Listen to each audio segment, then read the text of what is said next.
तेषां जिनेन्द्रममलाप्रतिमं प्रबोधम् निर्वाणमार्गममलं विबुधेन्द्रवन्द्यम् संसारसागरसमुद्रतरणं प्रपूतम् वर्षे समादिशतकं प्रणिपत्य वीरम् येनात्मा बुध्यतात्मेव परत्वेनैव चापरम् अक्षयानन्दबोधाय तस्मै सिद्धात्मने नमः। जयति यस्यावदतोऽपि भारती विभूतयस्तीर्थकृतोऽप्यनीतु शिवात्रे सुखदाय विष्णवे जिनाय तस्मै सकलावते नमः। सकल विभाव अभाव कर किया कल्याण परमानंद सुबोधमय नमो सिद्ध भगवान। आत्म सिद्धि के मार्ग का जिसमें सुभग विधान उस समाधियुत तंत्र का करूं सुगम व्याख्यान। नमो सिद्ध परमात्म को अक्षय बोध स्वरूप जिनने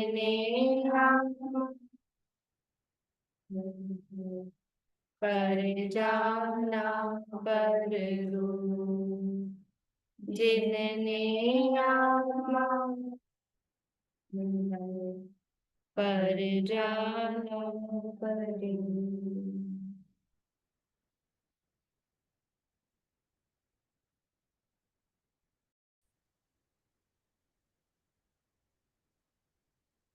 हमारी तंत्र नामा की ग्रंथ है आचार्य पूज्यपाद स्वामी द्वारा रचित के अंतर्गत यहाँ बात चल रही है कि अंतरात्मा किस प्रकार से हर अवस्था में वो अपने चैतन्य स्वरूप में जागृत रहता है।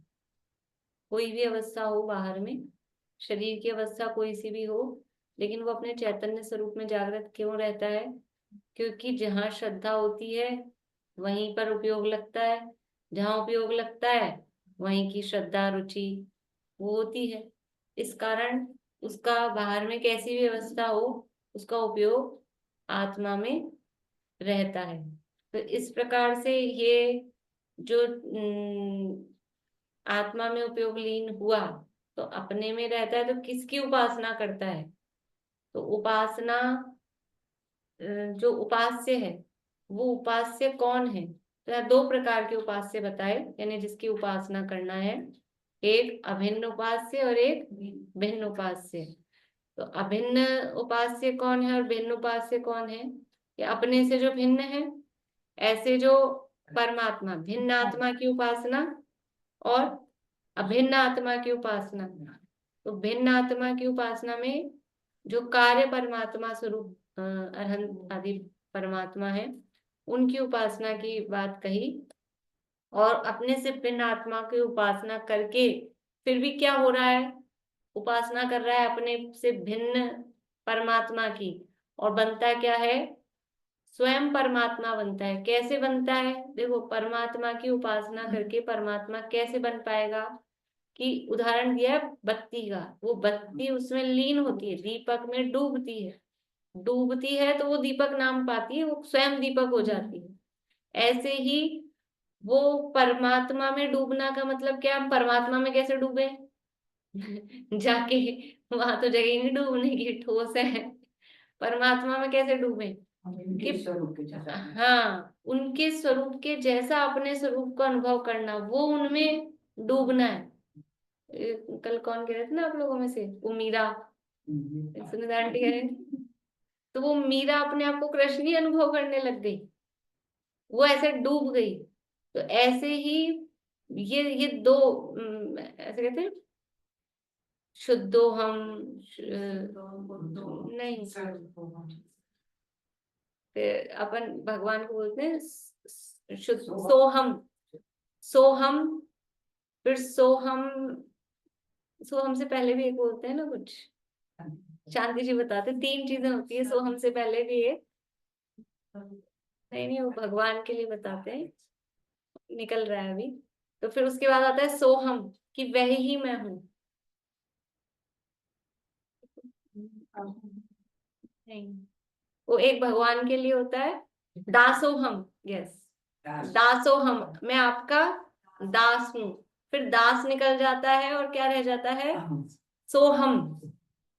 पहले तो कहते हैं भगवान को मैं आपका दास हूँ, दासोहम, मैं आपका दास हूँ, फिर वो दास निकल, जब ये भावना भाते ना, ये उनकी उपासना करने का तरीका है, कि पहले जाके दासोहम दासोहम ये स्वीकार किया, और वो दासोहम में ऐसा लीन हुआ कि दास निकल गया, फिर क्या रहा, सोहम, जो आप हो वो ही मैं हूँ, जो आप हो वो ही मैं हूँ, फिर सोहम हुआ, और फिर सह भी निकल गया। सोहम में शब्द है सह, अहम, संधि होके सोहम बना है, तो सह निकल गया, क्या रह गया, अहम रह गया। ये वो अपने से भिन्न परमात्मा की उपासना करने से इस तरह से परमात्मा बनते हैं। अपने से भिन्न परमात्मा की उपासना करके अगर दासोहम में ही रह गए तो दास ही बने रह जाएंगे। लेकिन दासोहम बनना पहले, पहले दासोहम, फिर दासोहम में से वो तन्मयता ऐसी हो कि जो आप हो वही मैं हूं, मैं वह हूं जो है भगवान, जो मैं हूं वह है भगवान, अंतर यही ऊपरी जान, वे विराग ये है राग वितान। तो वो फिर वो अंतर को भूल जाएगा, ये जो ऊपरी अंतर है ना, ये अंतर ऊपरी है ना, इसलिए सो हम सो हम सो हम, और फिर वो उस अंतर को भुला दिया और केवल सोहम में रहा, तो अपने शुद्ध स्वरूप का अनुभव किया, तो फिर अकेला अहम रह गया, और वो जो अंतर था वो अंतर दूर हो गया, और वो भी परमात्मा बन जाता है। ये भिन्न आत्म स्वरूप का उपासना का ये फल कल यहाँ बताया था। अब अभिन्न आत्मा की उपासना का फल कहते हैं, पेज नंबर 178 है, श्लोक नंबर 98 है। अब अभिन्न आत्मा, जो अभिन्न आत्मा यानी स्वयं है, उसकी उपासना का क्या फल है वो यहाँ बता रहे हैं।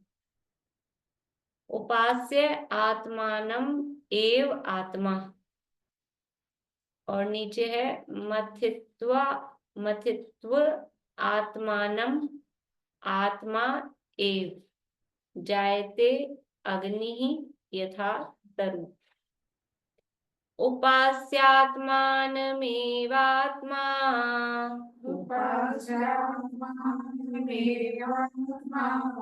जायते परमोऽथवा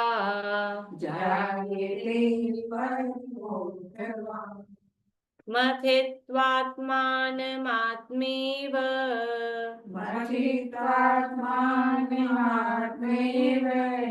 जायतेऽग्निर्यथा तरु। जायतेऽग्निर्यथा तरु।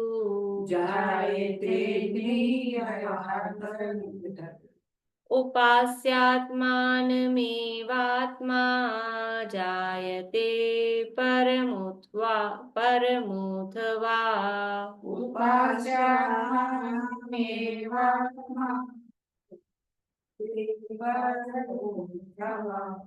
मथित्वात्मानमात्मैव जायते निर्यथा तरुः।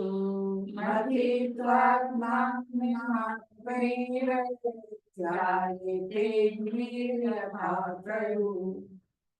उपास्य आत्मानम एव आत्मा, आत्मा यानी आत्मा, आत्मानम यानी अपने को, उपास्य, उपास्य मतलब उसकी उपासना करके, आराधना करके, जायते हो जाता है, परमः परम हो जाता है, परमात्मा बन जाता है, उत्कृष्ट हो जाता है। अथवा, अथवा को सबसे लास्ट में लिखा है, लेकिन अथवा का यूज आएगा सबसे पहले, पीछे से इसको कनेक्ट कर रहे हैं। पीछे कहा था भिन्न आत्मा की उपासना करके परमात्मा हो जाता है, वैसे ही अथवा अपने जो स्वयं आत्मा है और स्वयं अपने आत्मा की, अपने चैतन्य स्वरूप की उपासना करके परमात्मा हो जाता है। उदाहरण दे रहे हैं, मथित्वा यानी मंथन करके, नहीं मंथन मतलब मथ रगड़ने से, आत्मानम, आत्मानम यानी अपने को, आत्मा एव, आत्मा एव यानी अपने से ही, अपने को अपने से ही, मथित्वा यानी मथने का मतलब वही रगड़ना ही, उसमें भी मथने में भी रगड़ना ही होता है, तो ये मथने में मतलब रगड़ने वाला अर्थ है। जायते हो जाता है, अग्नि, अग्नि यानी अग्नि रूप, यथा यानी जिस प्रकार, तरु यानी वृक्ष। तो यथा सबसे पहले लेगा, जिस प्रकार जो तरु है, वृक्ष है, अपने को अपने से ही रगड़कर वो अग्नि रूप हो जाता है। जंगल में आग कौन लगाता है जाके? अपने आप ही वो बांस से बांस रगड़ते हैं, और उनकी रगड़ से अपने आप अग्नि उत्पन्न हो जाती है और भयंकर फैलती है। नहीं, पत्थरों को रगड़ने से तो वो भी अग्नि निकलती, पहले बांसों का उदाहरण। हाँ, पर अग्नि पत्थर को रगड़ने से भी, हाँ पत्थर को, हाँ नहीं, खाली चमक निकलती है, अग्नि को गर्म तो हो जाता है।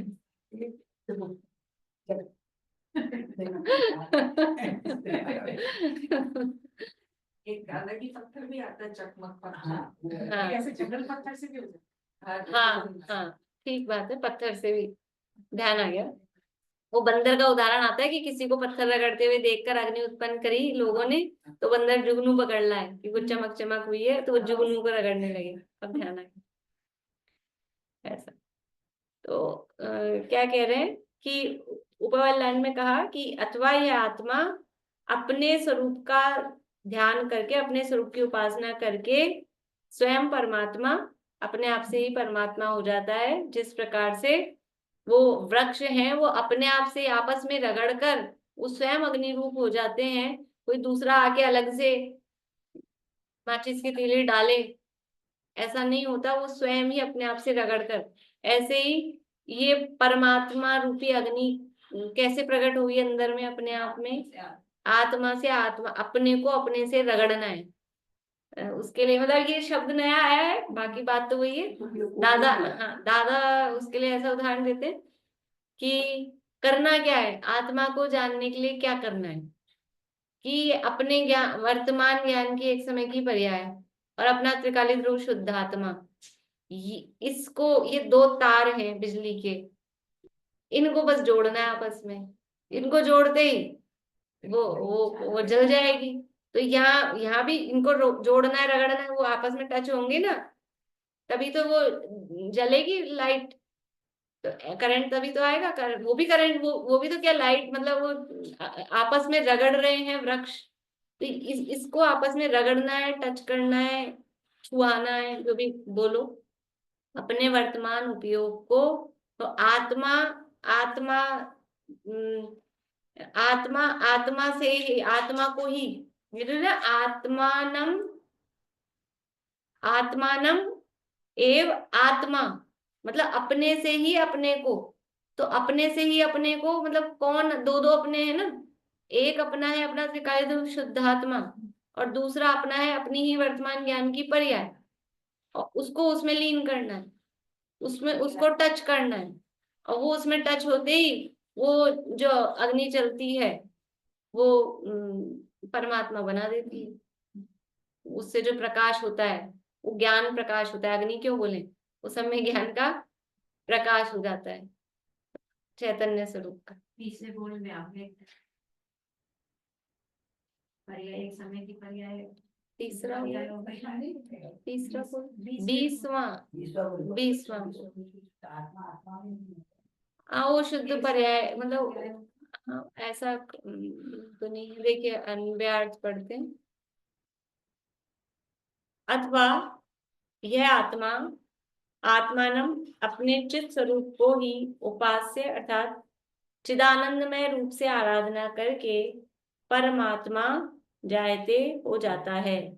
यथा जैसे तरु यानी बांस का वृक्ष, तो अग्नि में भी वो बांसों में ही लगती है जल्दी से, वो बांस ही, क्योंकि वो हल्के ऐसे होते हैं ना, वो रगड़ते कब है, ये बड़का पीपड़, ये बड़े बड़े पेड़ हो, ये कैसे रगड़ेंगे आपस में, पर वो बांस छोटे छोटे होते हैं, बहुत पास पास होते हैं, पतला पतले रहते हैं, पास पास होते हैं और यूं झूलते हैं तो आपस में रगड़ खाते हैं, इसलिए बांस का वृक्ष। जैसे बांस का वृक्ष आत्मानम अपने को आत्मा एवं अपने से ही मथित्वा रगड़कर अग्नि रूप हो जाता है। देखो अपने को अपने से, ऐसा नहीं हो सकता वो वृक्ष अपने आप, मतलब एक सिंगल वृक्ष और वो अपने को अपने से रगड़ के अग्नि रूप हो जाए, ऐसा नहीं है। ये तो बांस के वृक्ष, दो बांस के वृक्ष हैं, वो दोनों सिमिलर ले रहे हैं। ऐसे ही अकेला एक शुद्धात्मा हो, द्रव्य हो, अकेला अकेला द्रव्य हो, वो अपने से अपने को जान के परमात्मा बन जाएगा। नहीं पर्याय तो है, पर्याय तो है, पर्याय दृष्टि से मिथ्या दृष्टि, पर्याय की बात ही मत करो, हम तो अकेला द्रव्य। कि वो लक्ष्य कौन करेगा, उसमें दृष्टि कौन करेगा, ये तो दृष्टि का विषय है। त्रिकाली ध्रुव शुद्धात्मा ये तो दृष्टि का विषय है। अब दृष्टि का विषय स्वयं को कैसे जानेगा, ये तो विषय है ना, तो विषय बनाने वाली दृष्टि तो होगी। दो चाहिए, दो चाहिए, एक त्रिकाली ध्रुव शुद्धात्मा स्वरूप द्रव्य और एक वर्तमान ज्ञान की पर्याय अपना उपयोग, वो पर्याय, और फिर दोनों रगड़े। एक ही होगा तो रगड़ेगा कहाँ से। मतलब ये जानने वाला भी होना चाहिए कि भाई मैं शुद्ध द्रव्य हूँ, एक तो शुद्ध द्रव्य जो मैं हूँ, हाँ और एक मैं ये भी तो जानू कि भाई मैं शुद्ध हाँ, तो वो द्रव्य जान कौन रहा है, वो जान रहा है पर्याय में, वो पर्याय में अपने आप को शुद्ध, वो पर्याय में जान रहा है।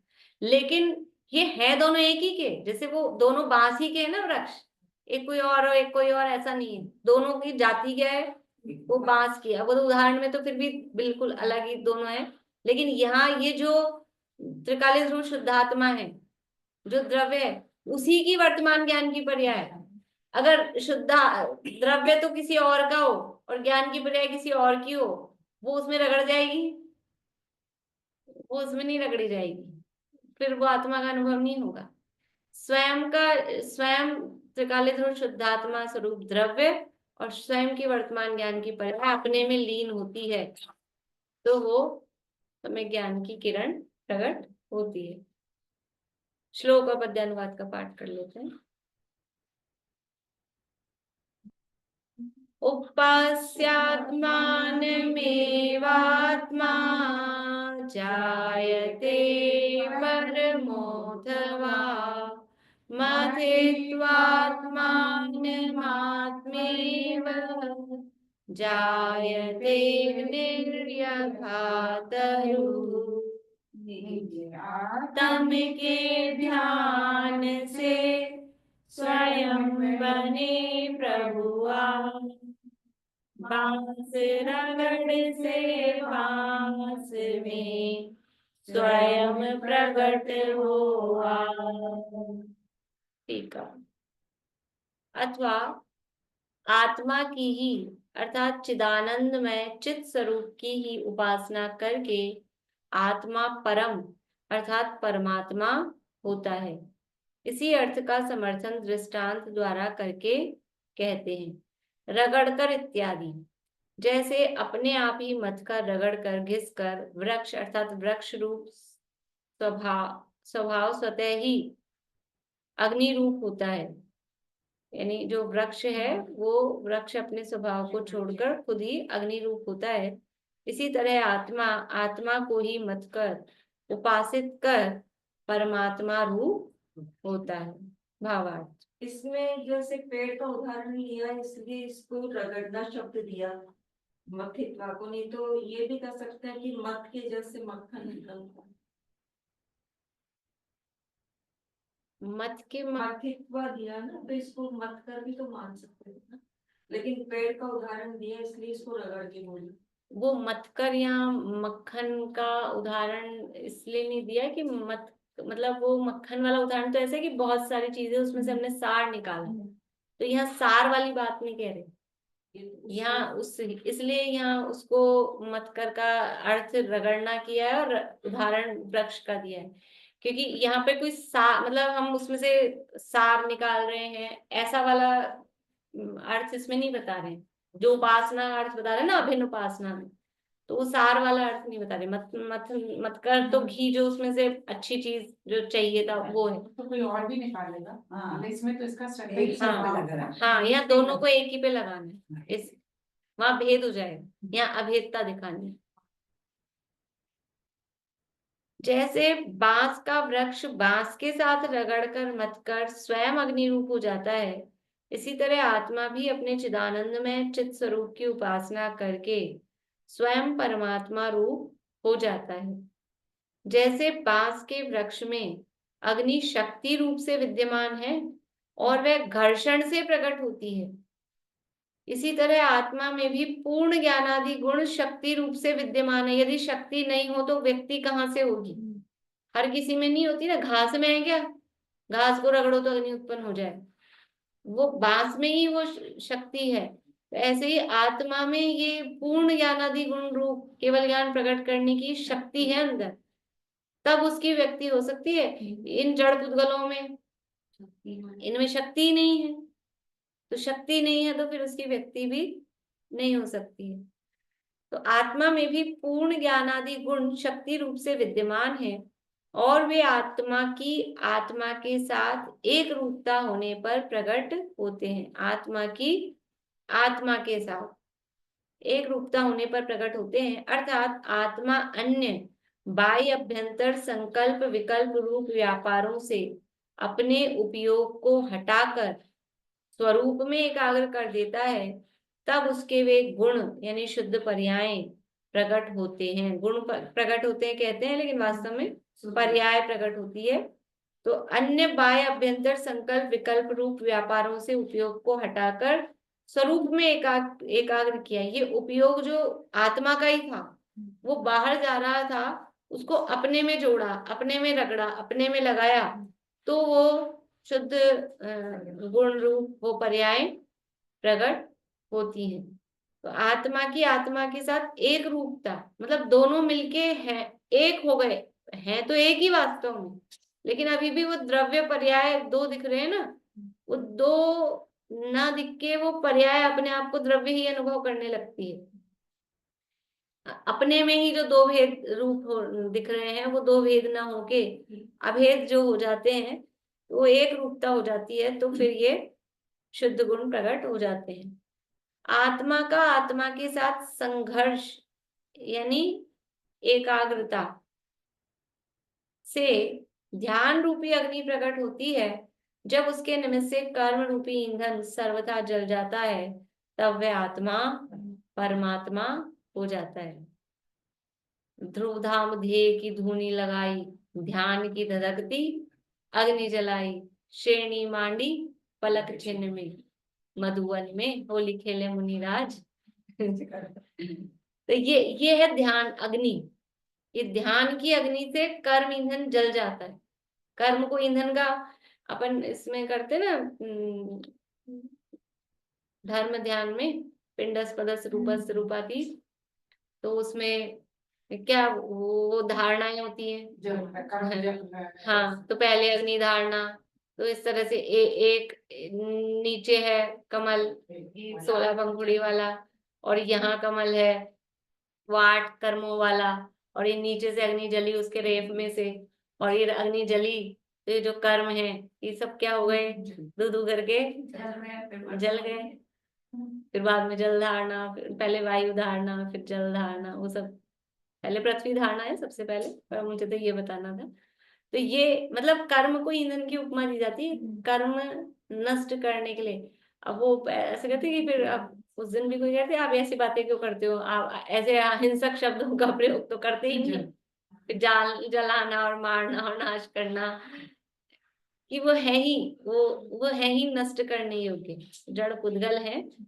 कोई जीव चैतन्यता उनमें तो है भी नहीं, और वो क्योंकि आत्मा को दुख देने में निमित्त होते हैं, इसलिए उनके साथ नष्ट करना ऐसा शब्द प्रयोग लिया है। तो उसके निमित्त से कर्म रूप ईंधन सड़ता जल जाता है, तब वह आत्मा परमात्मा बन जाता है, हो जाता है। विशेष स्पष्टीकरण, जब सम्यक दृष्टि आत्म ध्यान में मग्न हो जाता है, बोलो पाली। भाभी अभी आपने जो नीचे 16 पंखुड़ी वाला कमल बोला, वो 16 क्या चीज के लिए वो है, मतलब वो ऊपर 8 तो कर्म है। वर्ण वर्ण अ ई उ वी वील रील ली, वो वर्ण उसमें स्थापित करते हैं। अच्छा, वर्ण होते हैं ना, स्वर तो व्यंजन। मतलब ये उपमा क्यों देते हैं, वर्ण से कर्म कैसे जलेंगे? वर्ण से कर्म नहीं जलेंगे, वो एक एकाग्रता के लिए इस तरह की बात की है, धारणा उसको शब्द दिया है। हमारा उपयोग इधर उधर भगता है, बैठो ध्यान करने, तो बताओ उपयोग कैसे एकाग्र होगा। तो एक हमको अवलंबन दिया कि इस तरह का विचार करो कि नाभि स्थान में एक कमल है, और वो जो अक्षर हैं, जो स्वर हैं, वो दिव्य ध्वनि के प्रतीक है, और उसमें से हम रेफ जो निकल रही है वो आत्मा का प्रतीक रहता है। तो उससे वो, वहां से वो अग्नि निकल रही है, और वो सारे अक्षर बीजाक्षर रूप, तो वो भगवान की वाणी के उसके प्रतीक के रूप में रहते हैं। और वो कर्म उस पर एकाग्रता करते हैं, तो थोड़ा सा कंसंट्रेशन के लिए वो सारी चीजें बताई गई है। एकाग्रता बनने लग जाए, एकाग्रता बनने लग जाती है, तो फिर तो वो भी विकल्प लगते हैं, फिर वो भी विकल्प लगते हैं। संजीव जी भाई साहब का प्रवचन है ना संयम प्रकाश में, तो वो पूरा सुना हुआ है। हाँ, नहीं हमारे भी चल चुका है, अभी अपने तत्वार सूत्र में, जब द्रव्य संग्रह में आया, तत्वार सूत्र में 9वें अध्याय में तो आता ही है। मैं नहीं थी क्लास में, इसलिए मुझे तो नहीं इसलिए पता। मैंने शॉर्ट में बता दिया, सबने सुना हुआ है, चला हुआ है, 2-3 बार चला हुआ है। जितनी बार तत्वार्थ सूत्र चला उतनी बार चल गया, और फिर द्रव्य संग्रह में भी चला। जब सम्यक दृष्टि आत्म ध्यान में मग्न हो जाता है, तब ध्यान, ध्याता और ध्येय ऐसा भेद नहीं रहता, वचन अथवा अन्य विकल्प नहीं होता। जब मग्न हो जाते हैं ना, तो फिर ये भेद रहता नहीं है कौन है, मतलब बाहर में भी जब पर पदार्थों के साथ भी तन्मय हो जाते हैं ना, तो फिर भेद नहीं करते कौन किसका कैसा। जब बहुत ज्यादा प्रेम हो ना किसी के साथ, देरानी जेठानी में हो कि ननद भौजाई में हो, तो फिर ये मेरा बच्चा है कि तेरा बच्चा है, ऐसे भेद नहीं, तो बिल्कुल मतलब अच्छा प्रेम हो, तो फिर मतलब ये तो बाहर में ही ऐसा एक हो जाता है। तो यहाँ तो आत्म ध्यान में मग्न हो रहा है, तो कौन तो ध्यान ध्याता है और कौन ध्येय है, और ये जो क्रिया हो रही है कौन सी क्रिया हो रही है, कुछ ऐसा भेद नहीं रहता, कोई वचन नहीं रहते, अन्य विकल्प नहीं होता। अभी तो हमने ये विकल्पात्मक, अभी जो धारणा वाली बात की ना, तो अभी तो बुद्धि पूर्वक ये भेद भेद रूप ही है, यहाँ ऐसा कमल देखो और यहाँ ऐसा देखो, और अपने आप को वहां सुमेरु पर्वत पे बैठा पृथ्वी धारणा में वहां बैठा देखो। तो अभी तो ऐसा है। और अभी जो मैंने कहा ना, फिर जब अपने को प्रैक्टिस हो जाती है, तो फिर ये विकल्प लगते हैं, भेद रूप लगते हैं, फिर ये नहीं रहते। जब ये प्रैक्टिस हो जाती है और फिर वो अपने स्वरूप में लीन हो जाता है, तो कौन सा कमल और कौन सी पंखुड़ी और कौन जल रहा है और कौन नहीं जल रहा है, फिर वो अपने में लीन हो, फिर भेद नहीं रहता है, कुछ भी विकल्प नहीं रहता है, वचन अथवा अन्य विकल्प नहीं होता। वहां आत्म ध्यान में वह आत्मा ही कर्म, कर्म का मतलब ये 8 कर्म वाले कर्म नहीं, ये कर्म मतलब ये जो कर्ता कर्म क्रिया करण वाला जो कर्म है ना, कारकों वाला कर्म, आत्मा ही कर्म यानी कार्य समझ लो, आत्मा ही कर्ता उसको करने वाला, षट कारक वाला, हाँ, आत्मा ही कर्ता और आत्मा का भाव वह क्रिया होते हैं। अभी दिया है पीछे, छेड़ाला की है पूरी, ध्यान ध्याता ध्येय को, न विकल्प वच भेद न जहाँ, चिद भाव कर्म चिदेश कर्ता चेतना क्रियाता, पीछे दिया है, अभी अपन इकट्ठा पढ़ लेंगे, या तो पहले पढ़ लेते हैं तो अच्छा समझ में आया। अगले पेज पे पहले पढ़ लीजिए, फुटनोट में दिया है छेड़ाला का। जह ध्यान ध्याता ध्येय को न विकल्प वच भेद न जहाँ चिद भाव कर्म चिदेश करता चेतना क्रिया तहाँ तीनों अभिन्न अखिन्न शुद्ध उपयोग की निश्चल दशा प्रगति जहाँ दृढ़ ज्ञान व्रत ये तीन धाये के लसा। जहाँ ध्यान अलग हो, ध्याता अलग। देखो, जब जो भिन्न उपासना है ना, वहां तो ध्येय कौन है? परमात्मा, बाहर वाले। ध्याता कौन है? ये मैं, ये अलग। और ये क्रिया हो रही है, तो ये अलग अलग है। और जहाँ ये कोई विकल्प नहीं है, कौन ध्याता, कौन ध्यान, कौन ध्येय, कुछ नहीं, ना कोई वचन। यहाँ तो स्तुति वगैरह वाणी के विकल्प होंगे, कुछ नहीं। अपना चैतन्य स्वरूप भाव वही तो कर्म है, और अपना अपन स्वयं चैतन्य वही तो करता है। और चेतना यही क्रिया है। उसको चेतना, चेतना क्रिया कैसे? जैसे ध्यान वो क्रिया है ना, ध्येय है कोई मतलब, हाँ, ध्याता है कोई जीव है। और ध्यान क्या चीज है? ध्यान कोई जीव नहीं है, ध्यान है वो क्रिया। जैसे ज्ञान, ज्ञेय और ज्ञाता, वैसे।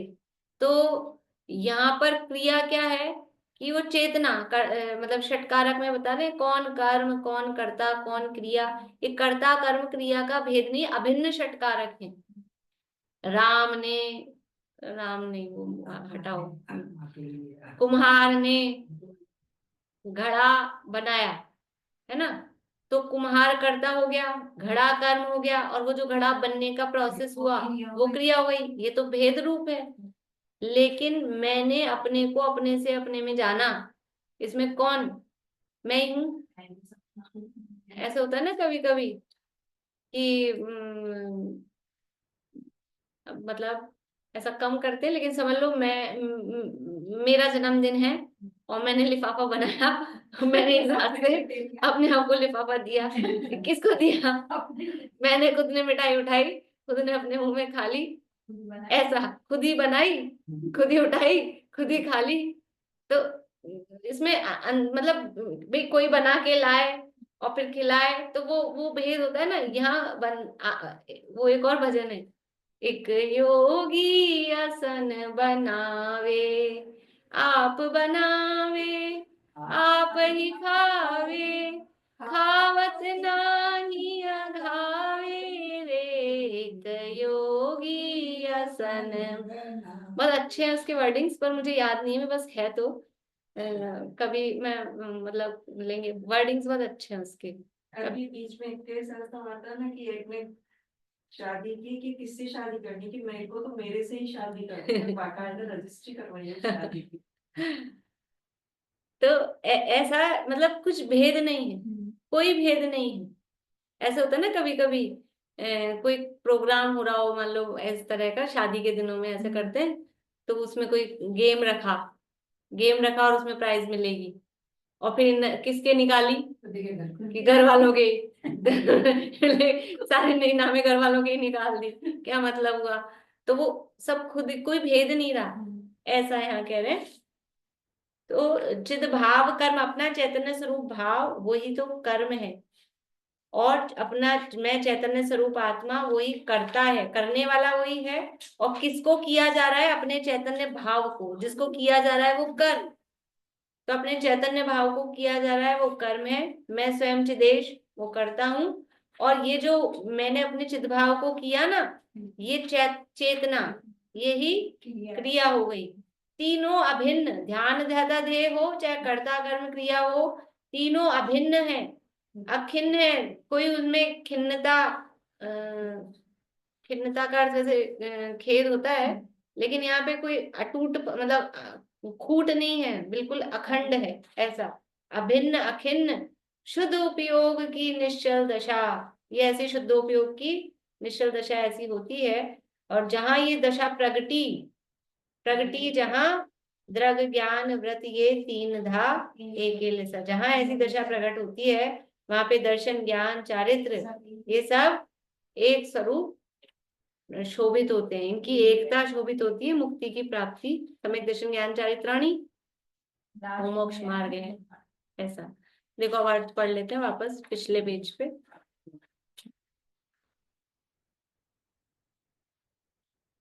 जब सम्यक दृष्टि आत्म ध्यान में मग्न हो जाता है तब ध्यान ध्याता और ध्येय ऐसा भेद नहीं रहता, वचन अथवा अन्य विकल्प नहीं होता। वहां आत्म ध्यान में वह आत्मा ही कर्म, आत्मा ही कर्ता और आत्मा का भाव वह क्रिया होते हैं। अर्थात कर्ता कर्म और क्रिया ये तीनों अखंड, देखो अखिन्न का अर्थ क्या है, अखंड, खंड नहीं है उसमें, अभिन्न हो जाते हैं। शुद्धोपयोग की निश्चल दशा प्रकट हो जाती है और सम्यक दर्शन ज्ञान चारित्र भी एक साथ एक रूप होकर प्रकाशित होते हैं। एक साथ एक रूप हो जाते हैं, ये तीन भी भेद नहीं रहते दर्शन ज्ञान चारित्र, ये सब भी एक आत्म स्वरूप हो जाते हैं।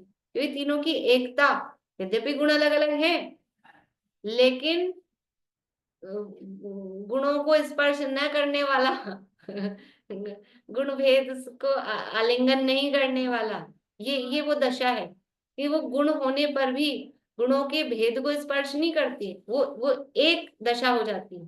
अलग अलग गुण भेद अगर उपयोग गया, ये श्रद्धा है, ज्ञान है, चाहता है, तो ये निश्चल दशा नहीं रहेगी, विकल्प उत्पन्न हो जाएगा। इस श्लोक में आचार्य देव ने यह बताया है कि यदि जीव अपने आत्मा को शुद्ध चैतन्य स्वरूप समझकर अरहंत आदि की उपासना के राग से परान्मुख होकर स्वयं सन्मुख होकर अपने शुद्ध आत्मा की परम परिणामिक कारण परमात्मा की ही उपासना करे, देखो अपने को चैतन्य स्वरूप समझकर अरहंत आदि की उपासना के राग से भी परान्मुख होकर, मतलब उस राग में अटका रहेगा, दासोहम में अटका रहेगा, तो फिर वो अहम नहीं आ पाएगा, अहम वाला भाव नहीं आएगा।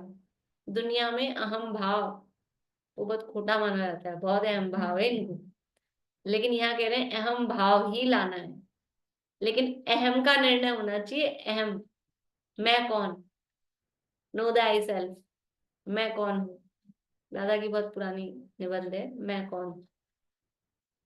तो अहम का ख्याल हो तो सच्चे अहम में अहम भाव वो तो श्रेष्ठ है, सर्वोत्कृष्ट है, और पर पदार्थों में अहम भाव उसके वो तो निंदा के ही योग है।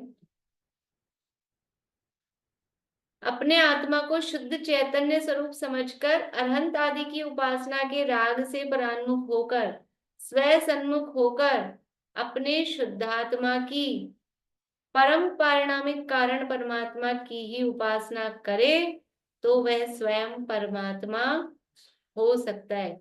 विषयों का आनंद लेने के लिए भी बाहर से परान्मुख होना पड़ता है। अपने को भोजन करना हो, अपने को आनंद लेना हो, तो आप खा रहे हो कि नहीं, आप खा रहे हो कि नहीं, इसी में लगे रहो ना।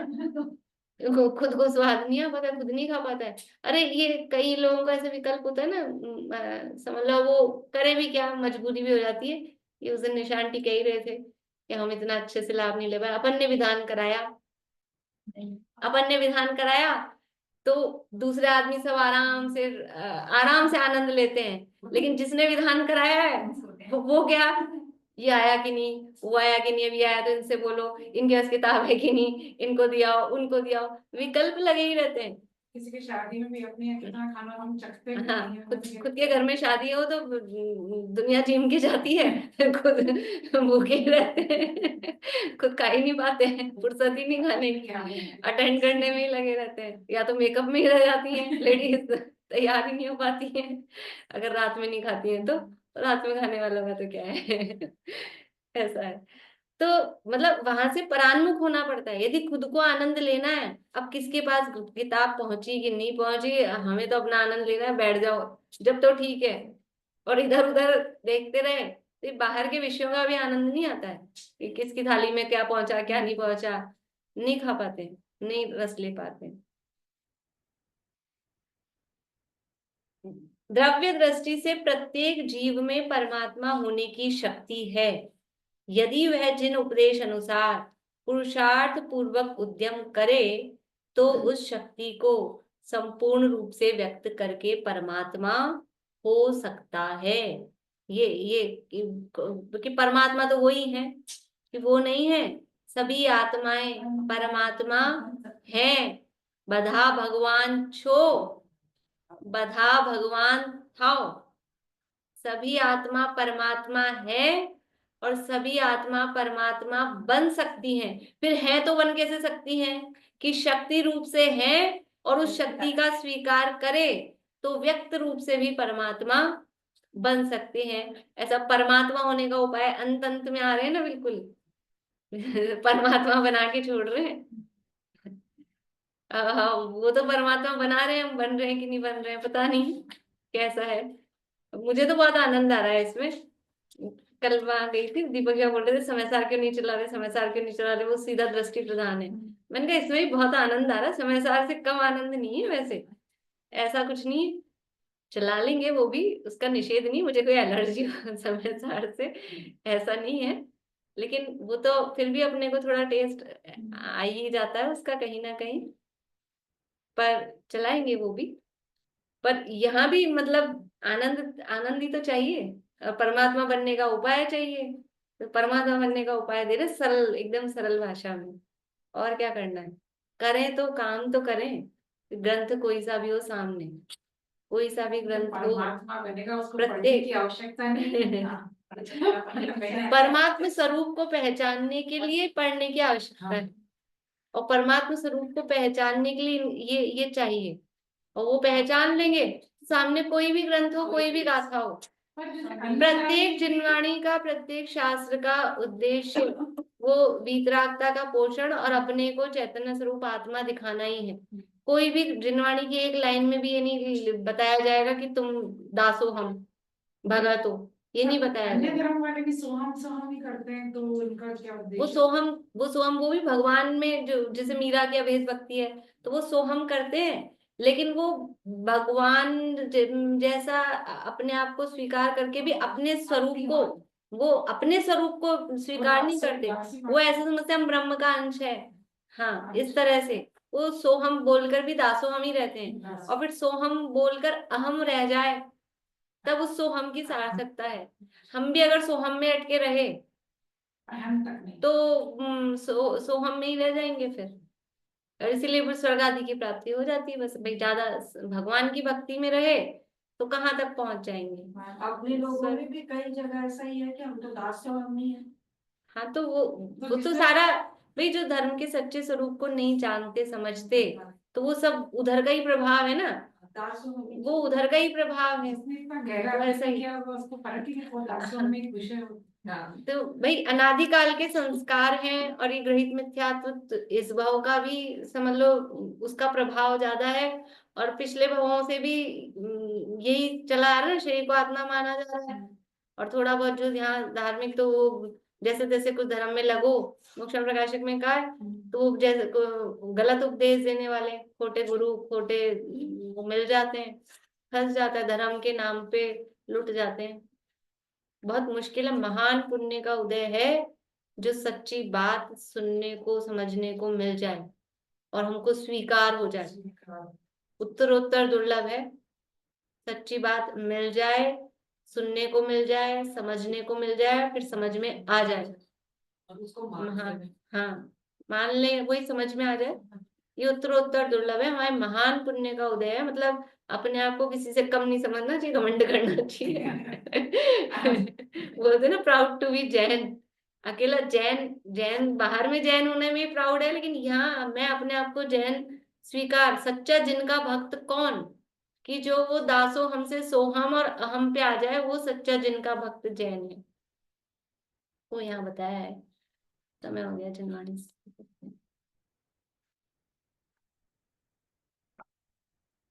पाठ करेंगे, पाठ कर लेंगे बाद में।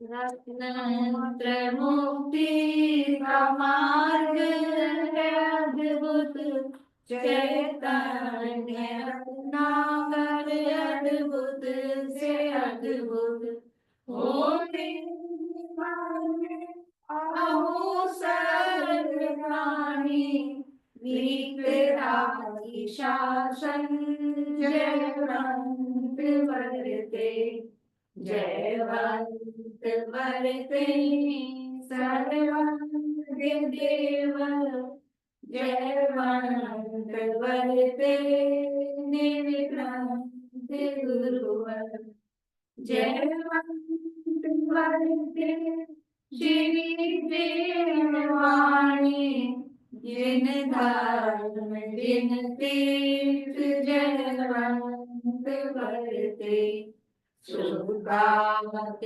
माता श्रद्धा निवर्ते अनुभूति निर्मल अविच्छिन्न वर्ते आगमन से निर्मुक्ति होवे मुक्ति का साम्राज्य जयवंत वर्ते सर्वज्ञ शासन जयवंत वर्ते निर्ग्रंथ शासन जयवंत वर्ते।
आश्रम में जुआनी